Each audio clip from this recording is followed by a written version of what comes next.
6,000 years ago, someone recorded something truly, deeply extraordinary. It wasn't a tax record, but a story about gods, a story about why humanity was eventually left all alone. These aren't rumors. These aren't modern interpretations invented to sell books. These are actual ancient texts sitting in museum collections right now.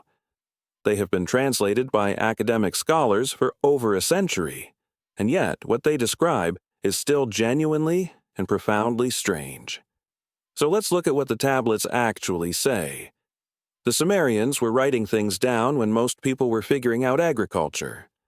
Around 3200 BCE, they developed cuneiform, pressing wedge-shaped marks into clay. Thousands of those tablets survived, hiding a secret mythology inside. Buried in them is an entire mythology surrounding beings called the Anunnaki. In Sumerian, it means those who came from heaven. Scholars debate the meaning, but the Anunnaki are the major deities who govern the cosmos, manage the earth, and supposedly created us. Why did they create humans? The texts are quite direct about this, and the answer is not particularly flattering to us at all. The Atrahasis Epic opens with a problem. The Anunnaki had assigned a class of lesser gods, the Igigi, to handle the labor. Digging irrigation canals, moving earth. Endless, grinding work that went on for what the text describes as thousands and thousands of years. The Igigi eventually had enough. They rebelled. They set their tools on fire, surrounded the house of the chief god Enlil, and refused. A crisis meeting was called. The Anunnaki convened. And the solution they arrived at, written explicitly in clay, was to create a worker.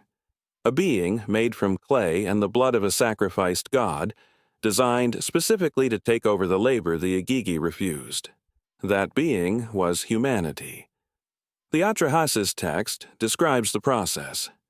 Clay mixed with the flesh and blood of a chosen god. Humans were shaped, brought to life, and multiplied. We were engineered, in the mythology's own framing, for a very specific labor purpose, not out of love or companionship, out of labor economics. The gods had a staffing problem, and humanity was their final solution. There is something remarkable about reading that in a document that predates recorded history. But the relationship did not stay simple or manageable. Humans multiplied. Fast. The noise of the growing population became so overwhelming that the god Enlil could no longer sleep at night. It sounds almost funny until you realize what the Sumerians were encoding. The idea that humanity had expanded beyond its original design. Enlil's response escalates from irritation to increasingly drastic intervention. Disease is sent, then drought, then famine. Each attempt to reduce humanity to manageable numbers. And when those measures didn't produce the intended result, the council met again. The decision was the flood. The Great Flood narrative appears. It appears in the Atrahasis Epic about 1,000 years before it appears in the Bible. The Anunnaki decided to wipe out nearly all. One human, Atrahasis, whose name means exceedingly wise, was warned in secret by the god Enki, who disagreed with Enlil's judgment. He built a vessel. He survived along with his family and animals. And humanity continued, though changed. After the flood, new rules were established. Human lifespans were shortened. Limits were placed on reproduction. The terms of the relationship were renegotiated from a position of divine authority. The Anunnaki had reasserted control, but the dynamic had shifted permanently.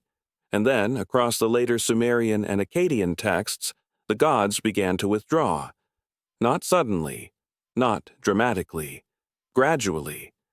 The Anunnaki became less directly present, more remote, more removed from daily human affairs. Governance shifted from direct interaction to temples, priests, rituals. The divine presence that earlier texts describe as immediate and physical became ceremony. Mainstream scholarship reads this shift as a natural evolution of religious thought. As civilization grew more complex, the theology became more abstract. The gods became more transcendent. The mythology reflects how a culture's relationship with the divine changes as that culture changes. A well-documented pattern. The alternative interpretation, most associated with researcher Zecharia Sitchin, whose work in the 1970s proposed that the Anunnaki were literal extraterrestrial beings. Sitchin proposed they came to Earth, created humans through genetic engineering, and eventually departed, presenting the same texts through a very different lens. Sitchin's translations are disputed by academic Assyriologists, who argue his readings don't match the actual linguistic evidence. The framework remains outside mainstream scholarship. But the conversation it started hasn't ended. What both readings agree on is that the texts describe something, a withdrawal, a distancing, a point at which the beings who created and managed humanity stepped back from direct involvement and left us to our own devices. The Atrahasis Epic, the Enuma Elish, the descent of Inanna. Thousands of clay tablets recovered from the ruins of ancient Mesopotamia, recording a mythology. It records a mythology that describes creation, labor, rebellion, flood, and departure. What's genuinely interesting is how emotionally coherent the arc is. Something was created. It grew beyond what was planned for it. The creators struggled with what they'd made hard decisions. They eventually withdrew from direct involvement. That's not just an ancient story. It's a structure that keeps appearing in human narratives across every era. It appears in every culture, the tension between what you make and what it becomes. The texts recorded a council meeting. A decision was made 6,000 years ago. Whatever it was, its echo is still being argued about today. What do you think? Subscribe to Beyond Explained for more. What are the tablets actually describing?